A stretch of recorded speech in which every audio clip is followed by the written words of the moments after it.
కోవూరు మండలం గుమ్మలదిబ్బలో మైనర్ బాలిక మృతి ఘటనపై వక్ఫ్ బోర్డు చైర్మన్ అబ్దుల్ అజీజ్ గ్రామానికి చేరుకుని బాధిత కుటుంబాన్ని పరామర్శించారు. సీఎం ఆదేశాల మేరకు ప్రభుత్వం అన్ని విధాలుగా సహాయం అందిస్తుందని, న్యాయం జరిగే వరకు అండగా ఉంటామని తెలిపారు. గ్రామంలో గంజాయి నిర్మూలనకు కఠిన చర్యలు, పోలీస్ పికెటింగ్, సీసీ కెమెరాలు ఏర్పాటు చేస్తామని చెప్పారు. ఘటనను రాజకీయంగా వాడుకోవద్దని, బాలిక పేరు బయటపెట్టొద్దని విజ్ఞప్తి చేశారు.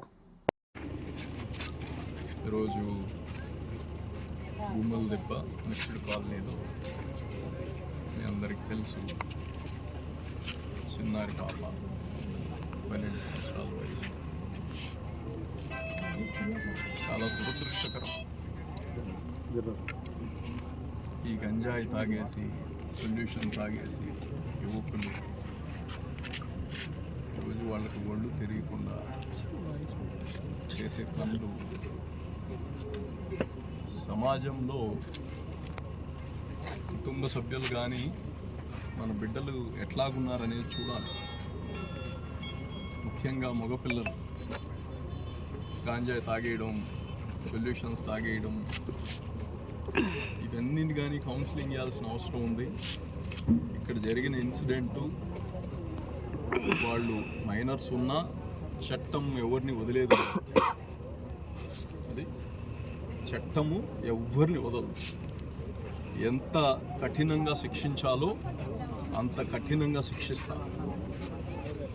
ఇంకోరికి గుణపాఠం అయ్యేటట్టు చట్టం తన పని చేస్తుంది. ఏదేమున్నా ఇటువంటి సంఘటనలు చాలా దురదృష్టకరం. యువత నిన్నగాని నెల్లూరు నగరంలో ఈ డ్రగ్స్ పైన ఒక పెద్ద ఎత్తున ఒక ప్రోగ్రాం చేశాం. ఈ డ్రగ్స్ అవేర్నెస్ ప్రోగ్రాం చేశాం. ఈరోజు కానీ ఇక్కడ ఎవరైతే ఉన్నారో ఈ కుటుంబంకి కంప్లీట్గా ఇక్కడ స్థానిక ఎమ్మెల్యే గారు కావచ్చు, అలాగనే చంద్రబాబు నాయుడు గారు, తెలుగుదేశం పార్టీ అండగా ఉంటుంది. వాళ్ళకి న్యాయం జరిగేదాకా వాళ్ళతో పాటు అందరం ఉంటాము. అలాగనే దీన్ని చాలామంది రాజకీయాలు చేయదలుచుకుంటున్నారు. ఆ అమ్మాయి మైనర్, ఆ పాప పేరు కానీ ఎత్తడానికి లేదు. ఆ కుటుంబాన్ని ఇంకా క్షోభ పెట్టొద్దు ఎవరు. వాళ్ళు ఆల్రెడీ బిడ్డను పోగొట్టుకొని చాలా బాధల్లో ఉన్నారు. వాళ్ళకి కాన్ఫిడెన్స్ నిండి వాళ్ళకి మేమున్నామనే అండ ఇవ్వండి మీరు ఎవరు వచ్చినా. అంతేగాని ఇటువంటి ఇన్సిడెంట్లు కానీ తీసుకొని, నేను చూసాం ఈరోజు ఏదో పేపర్లో వాళ్ళపైన కానీ కేసులు కట్టారు.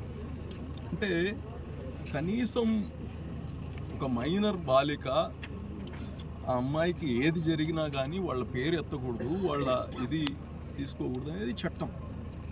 దాన్ని ఎవరు కానీ అడర్ చేయాల్సిందే.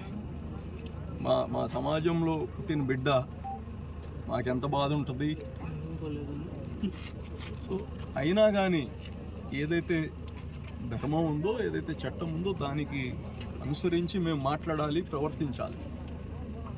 నాకు కానీ రక్తం ఉడికిపోతుంది. ఇక్కడ ఉండే వాళ్ళందరూ ఒక నిమిషం మా కడునాడు పట్టిండి మేము వాళ్ళ పని చూస్తామంటున్నారు. కాదు కదా, మనం చట్టాన్ని అందరం గౌరవించాలి. అలాగనే ఏదైతే జరిగిందో ఇంకోటి జరగకుండా చూడాల్సిన బాధ్యత మనందరిపైన ఉంది. సాయంత్రం అయితే ఈ గంజాయిలు, ఈ సొల్యూషన్స్ ఇవన్నీ తాగి యువకులందరూ ఇదొక అలవాటు అయిపోయింది. ఇప్పుడు పోలీసుకి కానీ చెప్పాము, దీనిపైన సీరియస్గా పెట్రోలింగ్ పెంచండి అని చెప్పాము. అవసరమైతే ఇక్కడ క్యాంప్స్ పెట్టమని చెప్పాము, సీసీ క్యాంప్స్. ఏదేమున్నా దీనిపైన పూర్తి ఆ బిడ్డకి వాళ్ళ కుటుంబానికి న్యాయం జరిగేటట్టు చేస్తాం. అన్ని విధాలుగా స్థానిక ఎమ్మెల్యే మన ప్రశాంత్ రెడ్డి గారు, అలాగనే ముఖ్యమంత్రి గారు కానీ అండగా ఉంటారని తెలియజేస్తున్నారు. Please subscribe SS News AP.